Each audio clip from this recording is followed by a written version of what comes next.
Telugu digital media network లో political కేటగిరీలో number 1 కేవలం 72 గంటల్లో 1,50,00,000 వ్యూస్ పైగా పాపులర్ టీవీ నెట్వర్క్. బీజేపీతో పొత్తు నేనే కలిపానని జనసేన పవన్ కళ్యాణ్ గారు చెప్తున్నారు.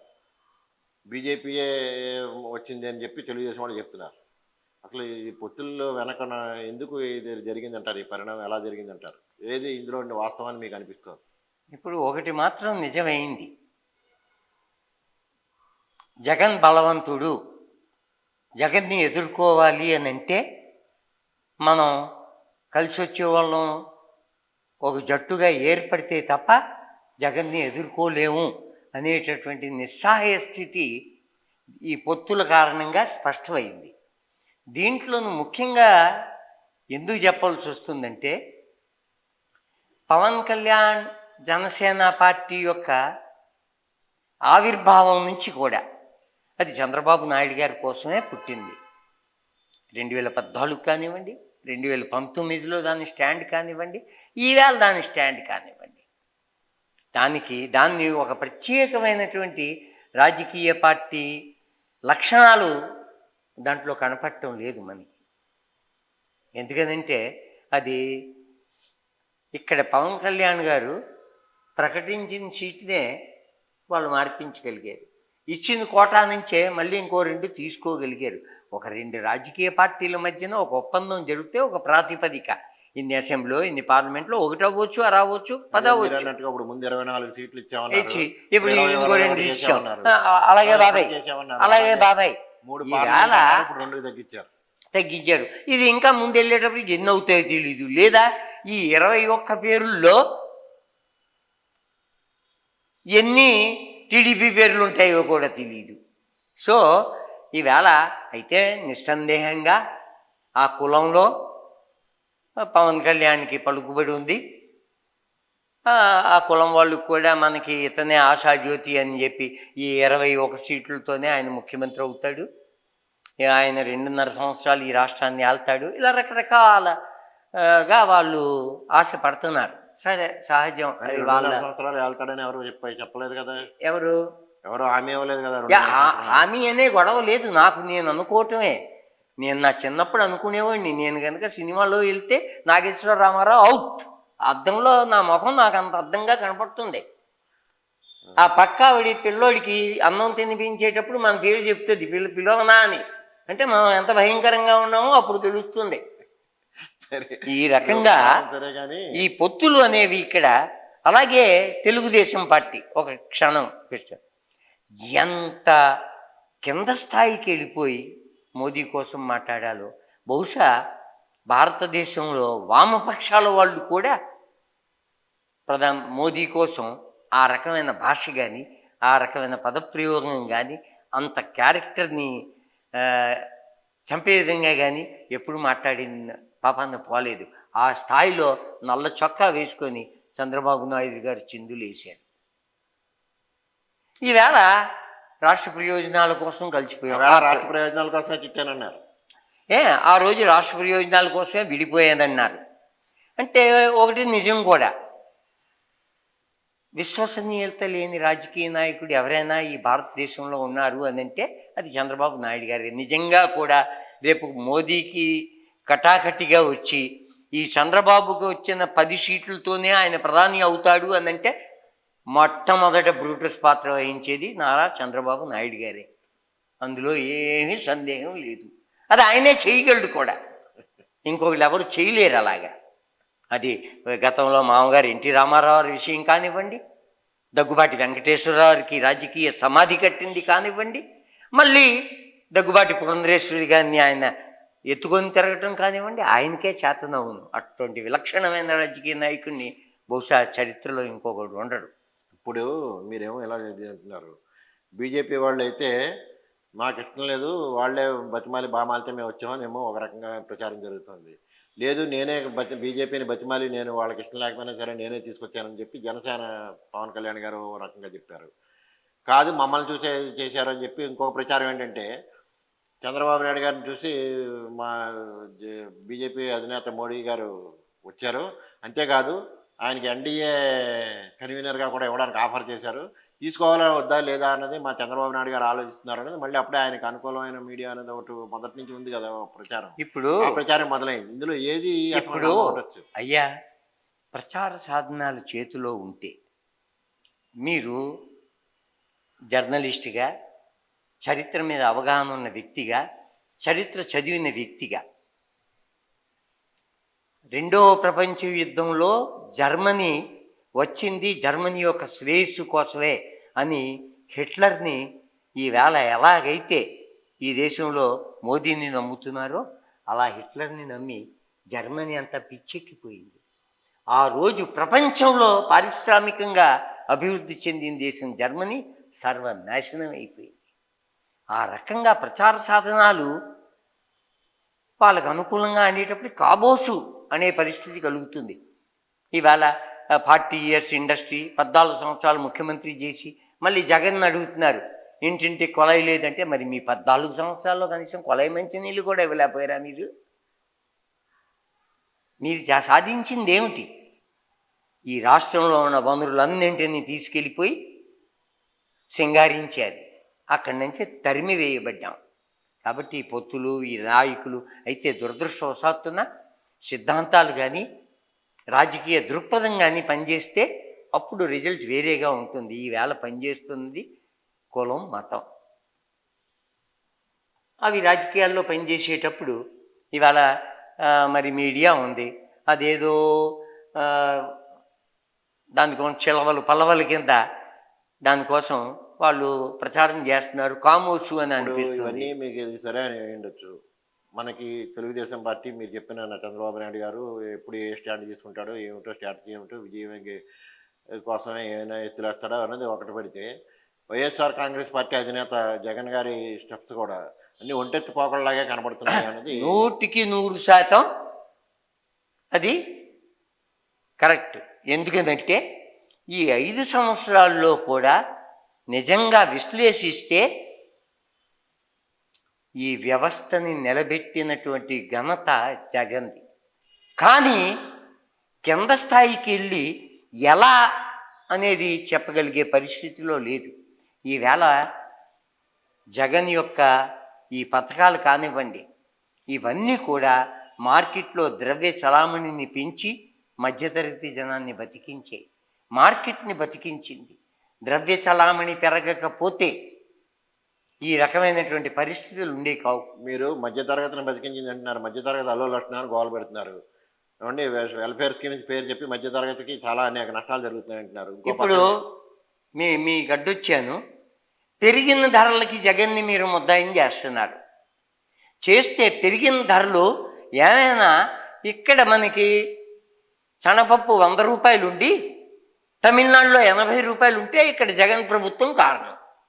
ఇక్కడ పెట్రోలు 100 రూపాయలు ఉండి తమిళనాడులో 80 రూపాయలు ఉంటే దానికి జగన్ కారణం అని చెప్పొచ్చు. ధరల పెరుగుదల ఈవేళ ఉన్నటువంటి మార్కెట్ ఎకానమీలో కలకత్తాలో ₹1 ఇప్పుడు తగ్గిందంటే రాజమండ్రిలో తెల్లారితే పావలా తగ్గిపోద్ది. ట్రాన్స్పోర్టేషన్ అంత పెరిగిపోయింది. ఒక్క చోట ధరలు ఎక్కువ. జిఎస్టీ వచ్చిన తర్వాత పోనీ రాష్ట్ర ప్రభుత్వం పన్నుల భారం పెరిగిందా అని అంటే అది రాష్ట్రం చేతిలో లేదు. కాబట్టి ఏ ధరలు పెరిగాయో, ఏ వస్తువుల యొక్క ధరలు పెరగడానికి కారణం అంటూ మీరు ఎవరన్నా పేర్కొంటే అది కేంద్ర ప్రభుత్వాన్ని ముద్దాయిం చేయాలి తప్ప ఈ ప్రతి దాని మీద ఉండేటటువంటి ట్యాక్సేషన్స్ అక్కడ ఉన్నాయి. సహజంగా మీరు అన్నది అది కరెక్టే. పోనీ కేంద్రం మీరు అన్నట్టుగా జిఎస్టీ అంతా కేంద్రం చేతిలో ఉంది, వాళ్ళు పెంచుతున్నారు వ్యవహారం అన్ని, అది అని అనుకున్నారు, బాగానే ఉంది. మనకు రావాల్సిన వాటా గురించి అడగడంలో కూడా ఫెయిల్ అవుతున్నారు కదా జగన్. రావాల్సిన వాటా కోసం అనే దానికి కారణం ఏంటంటే ఈవేళ కేంద్రంలో ఉండేటటువంటి ప్రభుత్వం యొక్క ఒంటెద్దు పోకడ వీళ్ళ అవసరం వాళ్ళకి లేదు. వాళ్ళకి ఉన్నటువంటి మెజార్టీ వాళ్ళని ఆ రకంగా చేయిస్తుంది. గతంలో ఆ ప్రభుత్వంలో భాగస్వామిగా ఉంటూ చంద్రబాబు సాధించింది ఏమిటి చెప్పండి? కనీసం ఆ పోలవరం అసలు ఎందుకు మనం నెట్టుకోవాలి? నిజంగా నిన్న ఒక ఇంటర్వ్యూలో ఉండవిల్లి అరుణ్ కుమార్ గారు చెప్పారు, 2000 టీఎంసీల నీటి వాడకం హక్కుని మనం కోల్పోయే పరిస్థితి ఆయన వివరంగా చెప్పాడు. టీఎంసీ అంటే సరే, ఆ ఎంతో. పోలవరం సబ్జెక్టు ఇదంతా మళ్ళీ అది నేను దాంట్లో పెడతాను కాదు, మనకి ఇప్పుడు మనం సీట్లు వ్యవహారానికి విషయానికి వస్తే ఇప్పుడు ఏ విధంగా చూసినా ఇప్పుడు మోడీ కూడా మొత్తం మీద రాష్ట్రం దేశంలో ఉన్న పరిస్థితిని చూస్తే ఇది వరకు ఉన్న 270 స్థానాలు 90 90 స్థానాలకి భయపడి 270 కూడా రావేమో అని భయంతో వీళ్ళతో అందరితో ఎక్కడికక్కడ అన్ని రాష్ట్రాల్లో సౌత్లో కూడా కలుస్తున్నాడని అనుకోవచ్చా? నిస్సందేహంగా. అందుకని ఎందుకంటే రేపు ఈవేళ ఉత్తరాదిలో ఎంత రాముల వారి గాలి ఉన్నా 270 రావటం కష్టం అనేటటువంటి వాతావరణం కనపడుతుంది. 270 దాటితే తప్ప మోదీ ప్రమాణ స్వీకారం చేయలేడు. ఏం మాత్రమైనా సరే బయట నుంచి ఒక 20 సీట్లో 25 సీట్లో మద్దతు వస్తే తప్ప ప్రభుత్వం ఏర్పడదు అని అంటే బయట నుంచి లోపల నుంచి కూడా మోదీకి ప్రమాదం పొంచుంది. పైవేళ పార్టీలో కూడా ఒక అసంతృప్తి వర్గం సిద్ధంగా ఉంది. కానీ ఇక్కడ మెజార్టీ దృష్ట్యా వాళ్ళు ఏం చేయలేరు. ఎప్పుడైతే బయట నుంచి రావాలో వాళ్ళ చేతే పెట్టిస్తారు. ప్రభుత్వం బీజేపీదే ఏర్పడుతుంది, అది మోదీ కాకుండా అయితే మేము సపోర్ట్ చేస్తామని చెప్పి ప్రభుత్వాన్ని వదులుకుంటామా? అద్వానీ గారిని కాదన్నట్టు ప్రభుత్వాన్ని వదులుకుంటామా? వెంటనే పార్టీయే ఇంకొకరిని తీసుకొస్తుంది. ఆ భయం మోదీకి డెఫినెట్గా ఉంది. 270 లోపు వెళ్ళేటటువంటి ప్రమాదం కూడా ఉంది. ఎందుకంటే ఎక్కడ మ్యాక్సిమం 290 అంటే ఎక్కడ ఎన్ని రావాలో అన్నీ వచ్చాయి. రాజస్థాన్లో 25, 24 వచ్చాయి. గుజరాత్ 25, 25 వచ్చాయి. హర్యానా 10 వచ్చాయి. ఈ రకంగా వాళ్ళకి పెరిగేది అక్కడ. ఇప్పుడు దక్షిణాది మీద పడ్డారు. ఈ దక్షిణాదిలో కూడా రేపు కర్ణాటకలో కొన్ని తగ్గేటట్టు ఉన్నాయి. ఆంధ్రప్రదేశ్ వరకు అయితే మరి ఉత్తరాదిలో యూపీ, బీహారు, మధ్యప్రదేశ్ వీటిల్లో ఈ రామకాలి మీద ఏమైనా రావచ్చు? మొత్తం వచ్చేసాయి కదా. గతంలో మీకుండే దాంట్లో ఈ ఉత్తరప్రదేశ్లో 80 ఉంటే 65 మీకున్నాయి. ఇప్పుడు 65 పెరిగే అవకాశం లేదంట. పెరిగే అవకాశం గతంలో మొత్తం 4 కోణాలు జరిగింది. ఈవేళ ఎంతో కొంత తగ్గుతాయి, 1, 2, 4 తప్ప పెరిగే పరిస్థితి లేదు. మధ్యప్రదేశ్లో ఫుల్గా వచ్చాయి. వాళ్ళు మాకు 370 వస్తాయని ప్రచారం చేస్తున్నారు. చేయొచ్చు, దాంట్లో ఎవరికి అభ్యంతరం 400 అని చేస్తాం. అవి చేయటానికి ఏంటంటే ఎన్నికల్లో సో మీ అభిప్రాయ ప్రకారం 270 రావడం అన్నదే కష్టం కాబట్టి ఈవేళ కష్టమైనా నష్టమైనా ఎన్ని తిట్టినా మళ్ళీ చంద్రబాబు నాయుడు గారితో కలవడానికి ఈవేళ మనం యూట్యూబ్లోకి వెళ్ళిపోయి ఉత్తరాదిలో ఉండేటటువంటి గొప్ప గొప్ప జర్నలిస్టుల యొక్క డిస్కషన్స్ని వింటే వాళ్ళు 230 దగ్గరికి ఆగిపోతుంది బీజేపీ అనేటటువంటి ఆలోచన ఇస్తున్నారు. ఈవేళ బీహార్లో నితీష్ తన చరిష్మా ఎంతో కొంత కోల్పోయాడు. గత ఎన్నికల్లో ఉద్ధవ్ ఠాకరే ఆయనతో ఉన్నాడు. నితీష్ ఎప్పుడు ఎక్కడ ఉంటాడో తెలియని పరిస్థితి. అది సహజంగా ఆ మనిషి ఆయన వ్యక్తిగతంగా నిజాయితీపరుడే. కానీ రాజకీయాల్లో నిజాయితీ కంటే నిలకడ కూడా ఒక కొలమానంగా ఉంటుంది. అలాగే మహారాష్ట్ర వచ్చేటప్పటికి వాళ్ళ చిరకాల మిత్రుడు ఉద్ధవ్ ఠాకరే ఈవేళ ఎంతో కొంత అతని నష్టాన్ని కలగజేస్తాడు. రెండోది, దేశవ్యాప్తంగా అవినీతి పరులకి సర్దానం అయిపోయింది భారతీయ జనతా పార్టీ. ఎవరు ఎంత పెద్ద కుంభకోణం ఉంటుందో ఆయన వెంటనే అక్కడికి వెళ్ళగానే గంగా నదిలో ముంచి బయటికి తీసినట్టు. రాకపోతే వాడి మీద ఈడీలును ఇవన్నీ కూడా జనసామాన్యం మాట్లాడకపోవచ్చు, కానీ జనసామాన్యం గమనిస్తున్నారు. మనం 77 ఎన్నికలు, దీంట్లో ఎవరైనా సీనియర్స్ ఉంటే చూసి ఉంటారు. ఏదైనా నిర్బంధకాండని భారతీయ సమాజం అంగీకరించదు. ఈవేళ ఈడీల్ని వీళ్ళని వాళ్ళని పెట్టి ఇవి అనేటటువంటిది అది చాలా ప్రమాదానికి దారితీస్తుంది. దాన్ని రాబోయే రిజల్టే దాని తార్కాణం అవుతుంది. మీ అంచనా ప్రకారం మళ్ళీ బీజేపీ వచ్చినా సరే కూడా సీట్లు 270కి దిగువకు వస్తే మాత్రం మోడీ ప్రధాని అయ్యే ప్రసక్తి లేదు. అంటే 270 కూడా రాని పరిస్థితి ఉందంటారా? ఇప్పుడు ఉన్న పరిస్థితిలో ఆయన విశ్వ ప్రయత్నాలు చేస్తున్నారు 270 దాటడానికి. 290 దగ్గర రకరకాల ప్రయత్నాలు, వాళ్ళ ఎన్డీఏని ఇండియా కూటమిని విచ్ఛిన్నం చేయటంలో ఆయన కొంతవరకు సఫలీకృతం అయ్యాడు. అందులో ఏం డౌట్ ఇండియా అక్కర్లేదు. ఆయన ప్రమేయం లేకుండానే వాళ్ళు కాట్లాడుకో. అదే వాళ్ళ ప్రమేయం లేకుండా కాదు, బయట నుంచి కూడా ఉంటుంది. మొత్తం మీద వాళ్ళల్లో ఉండేది కానివ్వండి, ఏం కానివ్వండి, అది ఏమైనా ఎన్నికలు జరిగేటప్పటికి ఇంకా ఏదైనా బలహీన పడితే రావచ్చు. అయితే 290 దాటడం అనేటటువంటిది అసంభవం మీ దృష్టిలో. ఎవరి దృష్టిలోనైనా సరే లెక్క చూస్తే. ప్రతిపక్షంగా ఏమైనా కాంగ్రెస్ ఏమైనా బలపడే అవకాశాలు ఏమైనా ఉన్నాయి? బలమైన దేశవ్యాప్తంగా కాంగ్రెస్ కొంత బలపడుతుంది. ఇలాగే ఇప్పుడు మోదీకి రేపు ఒరిస్సాలో 4 సీట్లు పెరిగే అవకాశాలు ఉన్నాయి, బెంగాల్లో తగ్గే అవకాశాలు ఉన్నాయి, బీహార్లో తగ్గే అవకాశాలు ఉన్నాయి. ఒరిస్సాలో ఎందుకంటే బిజు పట్నాయక్తో ఆయన అలయన్స్ అయ్యాడు కాబట్టి వాళ్ళిద్దరూ, అదే నవీన్ పట్నాయక్ తో, బిజు పట్నాయక్ కొడుకుతో, అక్కడ అతనికి మంచి చరిష్మా ఉంది కాబట్టి ఏమన్నా పెరగవచ్చు. కేరళలో ఏం రావు. అలాగే కర్ణాటకలో నష్టపోయేటటువంటి అవకాశం ఉంది. ఎందుకంటే కర్ణాటకలో గతంలో చాలా సీట్లు వచ్చాయి. అంటే ఇప్పుడు మీరు ఇవన్నీ సరే కరెక్టే. హిందూ ఓట్ల పాలరైజేషన్ గురించి వీళ్ళు పథకాలు వీళ్ళు చేసిన కార్యక్రమాలు అన్నీ ఉంటాయి. హిందూ ఓట్లు పాలరైజ్ అవుతాయి అన్నది మీరు ఎందుకు భావించట్లేదు? అది ఇప్పుడు హిందూ ఓట్లు మోదీ వచ్చిన నాడు ఎన్ని వచ్చాయో అంతకంటే హిందువులు లేరు. ఇప్పుడు నేపాల్ నుంచో బంగ్లాదేశ్ నుంచో హిందువుల్ని తీసుకురావాలి ఏమైనా ఉంటే. భారతదేశంలో ఉండేటటువంటి ఈ హిందూ అనే దొరదందో వాళ్ళు గోకోవటం అయిపోయింది. ఇంకెంతకంట హిందువులు లేరు. వాళ్ళు మ్యాక్సిమంగా ఆ మతం పేరుతో ఓటేసేటట్టు. ఇప్పుడు రాజస్థాన్లో 25కి 24 మోదీకి వచ్చాయి. ఇంకెంతకంట హిందువు ఏమొస్తాయి? గుజరాత్లో 25కి 25 వచ్చాయి. అంటే మీరు 26 కదా, గుజరాత్ 25 26 అనుకుంటున్నారు. సరే, మీరు చెప్పేదాన్ని బట్టి ఏంటంటే ఇప్పుడు హిందూయిజం వేరు, హిందుత్వ వేరు అని మన వాళ్ళందరూ దానికి థియరీలు చెప్తున్నారు స్పష్టంగా. హిందూయిజం అన్నది సానుకూలమైన వ్యవహారం, సానుకూల దృక్పథం, సానుకూల అందరూ కావాలనుకున్నది. హిందుత్వం అనే విధానం ఆర్ఎస్ఎస్ అది, ఇది సానుకూలం కాదు, మా ఇతర స్థానం లేనిది. వీళ్ళు హిందుత్వం అనేటటువంటిది అది జీవన విధానం. ఈ భూమి ఉన్నన్నాళ్ళు కూడా ఆ జీవన విధానం కొనసాగుద్ది. ఇప్పుడు రాముడు అంటే ఆయన పురుషుడి యొక్క మర్యాదకి ప్రతీక.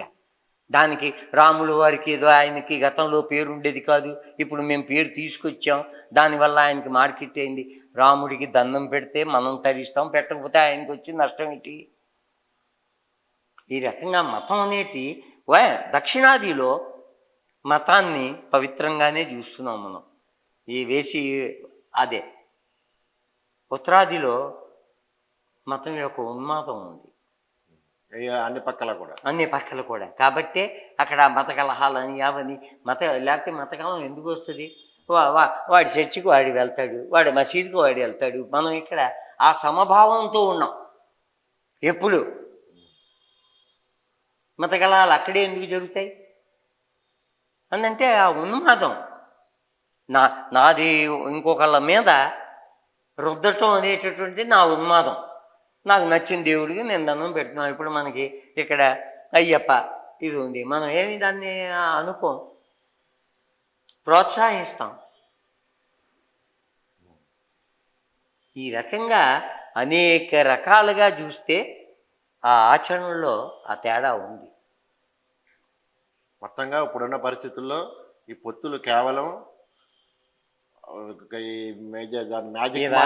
మ్యాజిక్ మార్క్ కిందకు వస్తాము. మోదీతో 32 ప్రాంతీయ పార్టీల పొత్తు ఉంది మోదీతో.